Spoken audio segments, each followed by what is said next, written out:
Usiwe sababu ya kumfanya mtu atoke machozi kwa ajili ya maudhi ambayo unamfanyia, akae na Mungu awe analia na anakutaja wewe kwa maumivu ambayo unampa mtu huyo.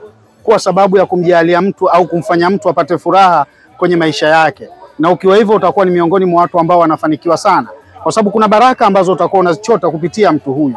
Lakini ukiwa ni miongoni mwa watu ambao wanawatoa watu machozi, unatafutia majanga kwenye maisha yako, basi elewa kwamba lile chozi linalomtoka mtu yule ni moto ambao utakuja kuchoma kwenye maisha yako. Mpe furaha kila mtu katika maisha yake, na wewe ambaye umepewa furaha, basi kuwa sababu ya kumpa furaha yule ambaye amekupa furaha kwenye maisha yako. Lakini vile vile usiwe sababu ya kumpa mtu maumivu kwenye maisha yake. Tupende kupeana furaha, tupende kusaidiana, lakini pia tusipende kupeana matumaini ambayo hayawezekani kwenye maisha yetu.